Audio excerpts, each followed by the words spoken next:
to part 3 of my Enneagram workshop. All right, you've made it this far. Thank you so much for watching. If you haven't watched the first 2 parts of this, there are multiple videos in each part because I wanted to have bite-sized videos for you. So if you're watching this and you haven't watched my part 1, where I talked about kind of just like an introductory aspect to the Enneagram, and then I talked about the 9 types and where they go in their arrow movements or their stress and rest numbers.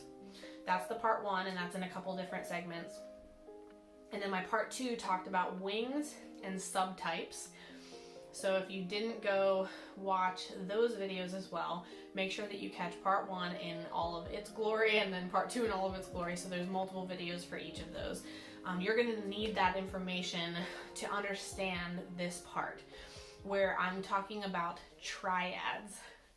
So, okay, I got really excited about part 2 because I love talking about particularly subtypes, but I'm very excited about this because the triads just bring it all together. The triads truly just kind of round out our knowledge of the Enneagram, and there's really cool parts of this. So, there's 4 different triads. I'm going to try to go through them as quickly as possible, but what you're going to find is that the triads round it out because you're going to realize that you will relate to each number in a different way, whether that's your wings, whether that's your rest and stress numbers, whether that's in a subtype, just kind of like looking and having similarities to another number. But then the triads will be like, you're going to be in a group with each number based on a different internal or external behavioral thing. And I'll get to why, but you're going to see that this is what makes the Enneagram so great. You're going to have a core number, but when a lot of people say like, oh, I just feel like I see a little bit of myself in all of them, there's a reason for that, because God designed it that way. God designed us to be complex human beings. But you're going to see that the similarities in these group of numbers will further our knowledge of the Enneagram and all of the numbers and our relationships to them, in how they receive, process, and respond to circumstances around them. So pairing this information with the rest will show you that you will relate to each number in different circumstances. So the multiple triads are called the intelligence centers, the stances, the harmony groups, and the harmonic groups. Okay, so harmony groups and harmonic groups sound the same, but they're not. They're 2 different things. All right, so let's start with intelligence centers. So these are usually referred to as the triads, but that's not an actually accurate title for these because all 4 of these are triads. It's just like, hey, these are 3 different groupings because of a different reason. So when you usually hear triads, you usually hear them talking about what's called the intelligence centers. So this is how we perceive information. So how we kind of take in information and how we just perceive it coming at us, okay? So the 3 intelligence centers are first, body or gut triad, which is the 8, 9, and 1. These numbers perceive information through their body or gut instincts or through doing. The gut triad is directly engaged with the world. They go off of instinct and intuition, are typically practical and direct. So now let's move on to the heart triad. 2s, 3s, and 4s perceive information through emotional intelligence or through feeling. So remember, there was body, which is through doing. The heart is through feeling. The feeling triad is consistently reaching out to the world. They have an inner life of emotions, memories, dreams, images, etc. All right, now let's move to the head or mind triad. 5s, 6s, and 7s perceive information through mental faculties, so through thinking. So remember, we had the body or gut triad through doing, the heart triad through feeling, and now the head triad through thinking. Okay. The head triad, or the mind or thinking triad, is consistently observing the world. They have an inner life of logic, reasoning, details, and plans. All right, so just kind of a reminder of those intelligent centers: body, heart, and mind. And again, that's just how we perceive information. So let's move on to the second triad, called the stances. Now we've perceived information. Now stances is how we internally process that information. And this is based on which intelligence center is repressed. Okay, so that's gonna be a little bit confusing to start, but I'll explain it. So let's go to first the aggressive stance. 3s, 7s, and 8s are challenged to accept reality and prefers to reframe it instead. Their focus is 3's focus is going to be on goals, 8's focus is going to be on results, and 7's focus is going to be on what's next. So as a result, they're constantly living in the future. They are very future-oriented people. So again, the intelligence center that is repressed is the feeling. So the feeling center is repressed in these numbers. Doesn't mean that they will not feel intensely, because actually 3s and 8s feel very intensely, but them feeling repressed just means that they won't feel very productively. So that's a very important distinction to make. Does not mean that they're not feelers. It means that they're not very naturally productive feelers, okay? So they will process their life through thinking and taking action. So processing life is going to have 3 different parts, like I said: thinking, taking action, and feeling. So if this stance is feeling repressed, they're going to process through thinking and taking action. So they won't take a whole lot of time to feel the results of what they're doing. They'll just think about it and do it, and not spend a whole lot of time processing how it will make them or people around them feel. All right, let's go to the dependent stance. 1s, 2s, and 6s will struggle to objectively self-evaluate. So their focus, 2's focus is going to be on others, 6's focus is going to be on authority, and 1's focus is going to be on what's expected. They're consistently living in the present, the here and now. They will be thinking repressed, which means the intelligence center that is repressed in this stance is thinking. Again, doesn't mean that they won't think. In fact, especially 1s and 6s, but also 2s, will actually overthink. This is one of those things where 1s and 2s and 6s are going to be like, I'm not thinking repressed, I think way too much. But that's the point. It's not that they won't overthink, it just means that they will not think productively, okay? So they will process life through feeling and taking action. Their overthinking aspect is just kind of a circular thinking process, but they'll still take action based on how that makes them feel, rather than productive thinking or objective thinking. All right, so let's go to the withdrawn stance. 4s, 5s, and 9s are going to be uncomfortable with the practical realities of life. So their focus, 5's focus is going to be on history or things in the past. 4's is going to be on an inner voice, and 9's focus is going to be on what's required. So they are very past-oriented people. They're particularly usually living in the past. The intelligence center that is repressed in this stance is doing. Again, does not mean that these numbers will never be assertive or take action on things. It just means that they won't do it naturally or productively. They will process life through thinking and feeling, and then will have a hard time doing something about it. All right, so let's talk about the anchor points of these stances. So if we go back to the chart here, the anchor points are going to be the points of each stance. Okay, so which is the 3, the 6, and the 9. What does this mean? The anchor points of these stances means that they are the point number in each stance triad that is dominant and repressed in the same intelligence center. So if you remember, 9 is, so for example, 9 is in the body intelligence center triad, which is doing, right? So they perceive information through doing in that dominant center, but is also in the withdrawn stance, which means that they are doing repressed. So, which means that they process information by holding back that taking action. So what does that mean? That means that they feel kind of like a contradiction, right? That's how it's going to feel. For 3s, 6s, and 9s, they're going to feel a little bit like a contradiction, because it's not that they won't engage in that repressed center. It just means that they won't do it, again, naturally or productively. So what does this look like? So let's go through each of them. 3, let's start with 3. They are in the heart intelligence center, or the feeling triad, and they're in the aggressive stance, which is feeling repressed. So 3s will perceive through feeling, meaning they can walk into a room and feel out who they need to be successful in that space. However, when they are processing, they will think and act quickly in order to get things done.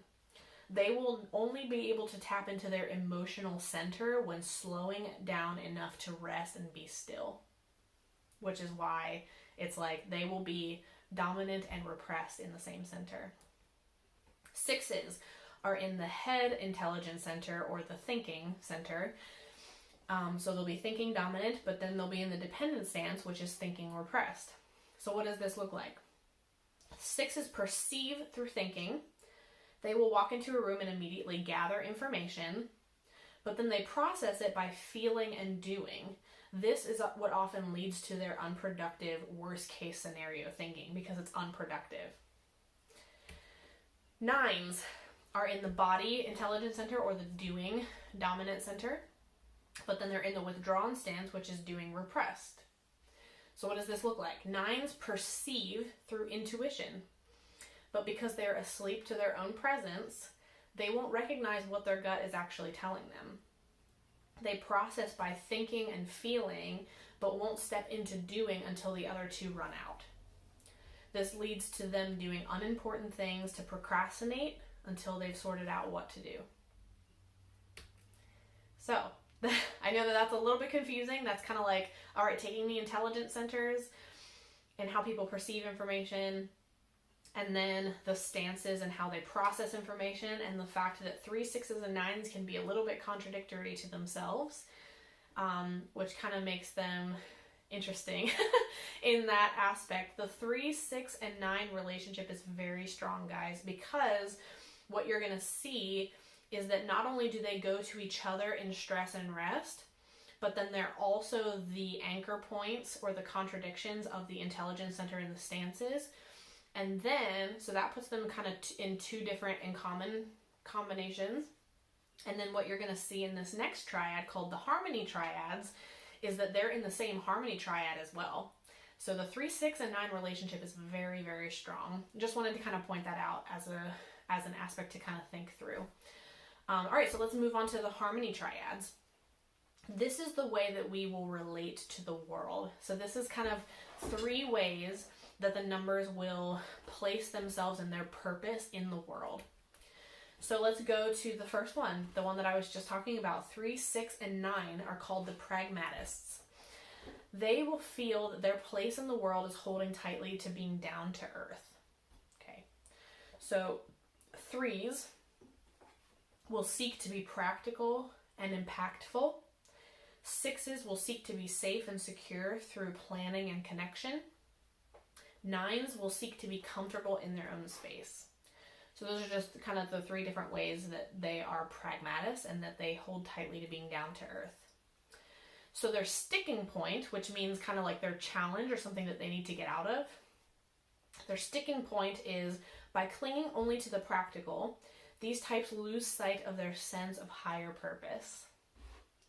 They can grow by allowing themselves to let go of the reassurance of the tangible, to connect with the things that they desire. 3s desire hope, 6s desire faith, and 9s desire true love. So they can let go of the reassurance of the tangible to connect with those things. All right, let's go to relationalists. 2s, 5s, and 8s will see themselves in the world in terms of their connections with others and what they can offer them. So 2s will like to offer support and help. 5s offer relational perspective and steadiness. 5s offer protection and guidance. So their sticking point is by focusing so much on their relation to people, these types lose sight of their true essence. They can grow by connecting to themselves and others without an agenda. To recover, altruistic love for 2s, wisdom for 5s, and innocence for 8. All right, let's go to now the idealists. 1s, 4s, and 7s will place themselves in a vision of the way the world could be. So 1s pursue a world that perfectly aligns with their internal standards. 4s pursue a world in which everything has deep meaning and nothing is missing. 7s seek a world that is free of pain and filled with positivity. Their sticking point is by holding so tightly to an ideal world, these types lose sight of the good that already exists. They can grow by acknowledging the entire spectrum of reality in each moment to find integrity for 1s, wholeness for 4s, and freedom for 7s. All right, now let's go to my personal favorite triad called the Harmonic groups. This is how we handle conflict and obstacles. I love this one because this is like, obviously I think one of the biggest growing points for us as human beings is how we handle conflict. All right, so the first group, 2s, 7s, and 9s are called the positive outlook group. Their pattern of thinking is, if I just stay positive, this conflict will pass. Their internal monologue can look something like this. 2s will say, I'm a loving, caring person and I meant no harm. 7s will say, it's in the past, I need to move on and stay positive. 9s will say, if I focus on where we agree, we can reach peace. Their conflict responses will look like looking on the bright side, reframing internal problems, minimizing pain and conflict, helping others to feel good to keep connection with them. This group will struggle to balance needs in conflict. So each group is going to struggle with a balance of something. Theirs will be to balance needs. 2s will focus on the needs of others. 7s will focus on their own needs. 9s will attempt to balance both. So their sticking points is when things are always positive, conflicts don't get addressed. Therefore, will remain unresolved. And unresolved conflict is conflict. Others think that these types are unwilling or unable to deal with issues. So they can grow by understanding and identifying this tendency, intentionally leaning into discomfort. Real peace, connection, and joy is on the other side. All right, so let's go to the reactive group. 4s, 6s, and 8s are called the reactive group in conflict. Their pattern of thinking is emotional realness. Or, if I can express my true emotions, this conflict will work out. Their internal monologue can look something like this. 4s will say, I feel deeply and strongly, therefore expressing those feelings is authentic. 6s say, I am present in the moment, therefore I need to react in the moment. 8s will say, I'm expressing my truest reaction and I'm looking for the same in return. Their conflict responses will look like dealing with things up front, dealing with feelings up front, getting them out of the way and moving on. They desire to feel emotionally mirrored and understood, either trusting others too much or not at all, fearing betrayal and wanting to know where they stand. They will struggle to balance independence in conflict. 4s desire to receive nurturance and support. 8s desire to offer nurturance and support. 6s try to both receive and offer nurturance and support. All right, so their sticking points will be when other types don't express their real feelings in conflict, they will get frustrated. The push and pull of giving and receiving nurturance can be confusing. They will grow by understanding and identifying this tendency, knowing when to share strong opinions and when to let it go, intentionally sharing their needs so that they don't become forceful about their feelings later. All right, last group. 1s, 3s, and 5s are called the competency group in conflict. Their pattern of thinking is, if I can figure out my way through this conflict by being logical and competent. Their internal monologue can look something like this. For ones, they'll say, it's best if I find the appropriate, logical, sensible response. Threes will say, to be efficient and capable, I must stay focused on the task. Fives will say, clarity is found through detaching from my emotions through this. So their conflict responses will look like separating their problem solving from their emotions, looking for what is rational and logical, expecting others to maintain a level head, believing that being objective is the way forward. They will struggle in relation to rules in conflict. Ones will work inside the rules to be good and upright. Fives will often reject the rules and procedures because they will often feel like they know what is better. Threes will attempt to work with the rules but resist them being applied to them. Sticking points. When in conflict, feelings matter because empathy is needed to work things out. Others may feel that these types aren't present with them in the conflict. They can grow by understanding and identifying this tendency, acknowledging feelings as they arise, and intentionally sharing feelings when experiencing conflict. All right, so that's it. Guys, you've made it through all 3 parts. I think that the triads is probably my favorite part about all of this because it truly rounds it out and helps you identify how, not just what your internal motivations are, not just what some external behaviors can look like, but also how you perceive information, how you process it, how you externalize it in conflict, how you relate yourself to the world and your purpose in the world. And I just think that that is so incredibly great. So with all of this knowledge, it means that you connect with each and every number in some way, shape, or form. So that's probably why you've been getting a little bit confused or having different numbers that you relate to, and you're like, oh, I kind of sound like this, but I also kind of sound like this. But ultimately, guys, it comes back to your internal motivations and being real with yourself about what those motivations are. And then hopefully everything will fall into place a little bit and make a lot more sense. So I hope that this all was helpful for you. If you have any questions, let me know. You can comment on this video. And I will try to answer as much of it as I possibly can. But I just hope that this was helpful for you and that you can start your journey in exploring your number and learning more about yourself, learning how it helps your relationship to Jesus and understanding God's character and his creation better, and then helping your relationships with the people around you and having compassion for people that are different from you, because there are 9 different normals. There are 9 different ways that people see the world, and it's differently than yours. So having compassion for people, understanding God and his character better, and bettering your relationship with Jesus, and then just knowing yourself better are all really great ways to strive for growth and maturity as people. So hope this helps, and good luck on your journey.